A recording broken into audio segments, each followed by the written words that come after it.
Ways to make your home look like a Nancy Meyers movie. Okay, so before I even get started, if you hear any popping, snapping, cracking in the background, I'm so sorry. I'm actually recording this on 4th of July, and my neighbors are having a field day out there popping fireworks. But back to business. Can we just talk about something for a second? I feel like every single person who has ever watched a Nancy Meyers movie has had the exact same thought. And that thought is, I don't know what's going on in the movie, I just want to live in that house. Now, if you've never heard the name Nancy Meyers, she's the writer and director behind some of the most beloved romantic comedies of the last few decades. The Holiday, which is my favorite movie, by the way. Something's Gotta Give. It's Complicated. Father of the Bride. And while a lot of people love the stories and the movies themselves, what has genuinely taken on a life of its own, especially all over Pinterest and TikTok, are her homes where the movies are set. The kitchens, the living rooms, the way that every single space feels like the warmest, most beautiful, most livable version of itself. Did you know there's actually a term now? It's called the Nancy Meyers aesthetic. And I think the reason people are so obsessed with it is that it doesn't feel intimidating or untouchable. It feels warm, it feels lived in, it feels cozy, it feels like somewhere you could actually be and exist. And that is genuinely rare in a lot of aspirational design. So today we're talking about how to bring that feeling into your own home. Let's get into it, but before we do, welcome back to Home Decor 101, your YouTube home decor channel. First, understand what this aesthetic actually is at its core. Now, Nancy Meyers homes are what I describe as elevated casual. They're not formal in any shape at all. They're not minimal, they're abundant, they're warm, they're layered with books and flowers and things that look collected and loved over a long time. There's always natural light. There's always a kitchen that makes you want to cook something. And there's always this feeling that someone actually lives there and genuinely loves their life in that space. And what I just said, keep that as your North Star as we go through these tips. Tip 1, warm, white, everything. If there's one color that defines this look, it's white. But it's not a stark, cold, like doctor's office white. It's a warm white. It's a creamy white. The white of linen that's been washed 100 times. Walls, cabinets, trim, furniture, it all lives in this soft ivory to white range. And the reason that it works is that the warm white acts like a canvas. It makes every other element and color pop without competing. If you want one single change that moves your space towards this aesthetic, immediately go warm white. Tip 2, the kitchen is everything. Think about all the movies I named and how many scenes take place in the kitchen. It's like the meeting and gathering spot of everybody, like in the movie, the cast. And in almost every Nancy Meyers movie, the kitchen is the heart of the home, and it shows. You'll see a lot of the farmhouse sinks, open shelving with beautiful dishware, flowers in a vase, fruit in a bowl, bread on a cutting board. The kitchen always looks like someone just finished cooking something wonderful and is about to cook something wonderful yet again. The cool thing is you don't need a renovation for this. Remove a couple of cabinet doors if you can. Display your nicest dishes instead of hiding them.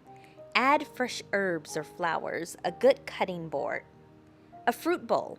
Make your counter look like life actually happens there.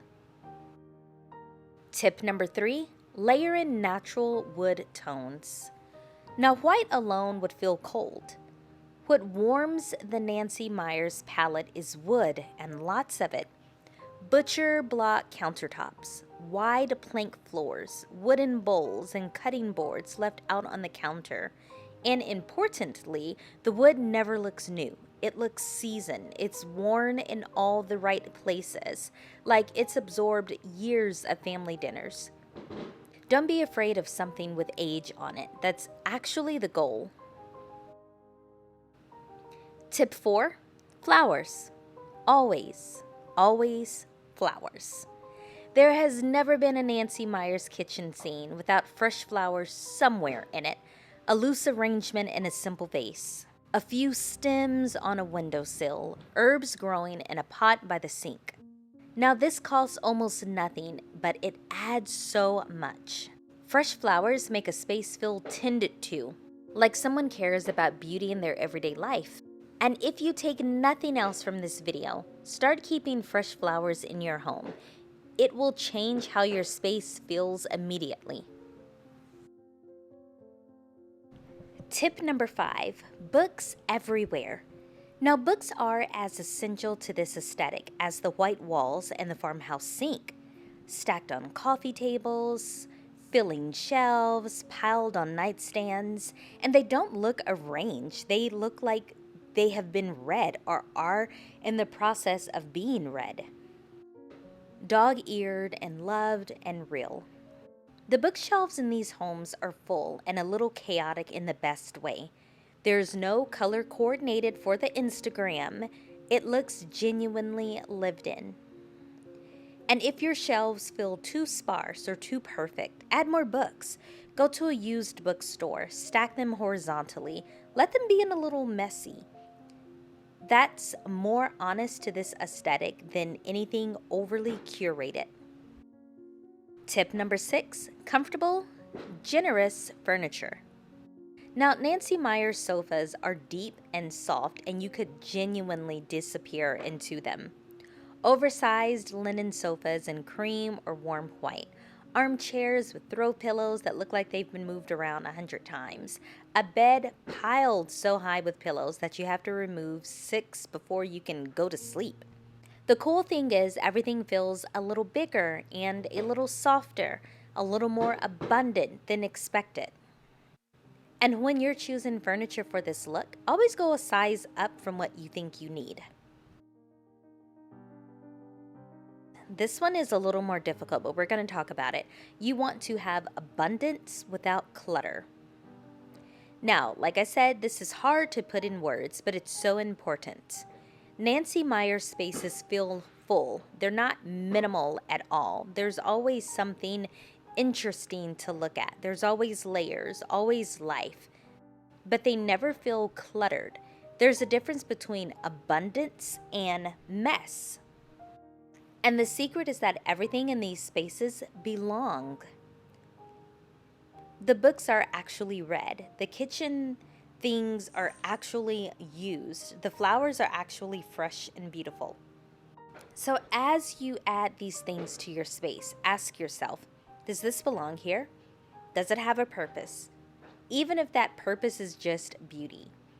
If yes, keep it.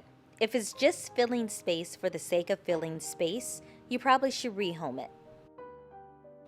And tip number 9, make your home smell like something.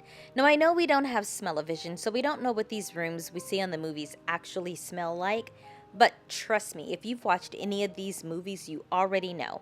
And I know it sounds like a stretch for a decor video, but stay with me.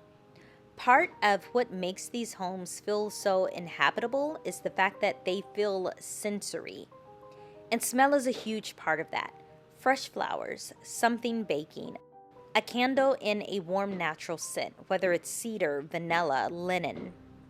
The Nancy Meyers aesthetic is about a full life, and a full life has a smell to it. So don't be afraid to light a candle. Don't be afraid to keep fresh herbs in the kitchen.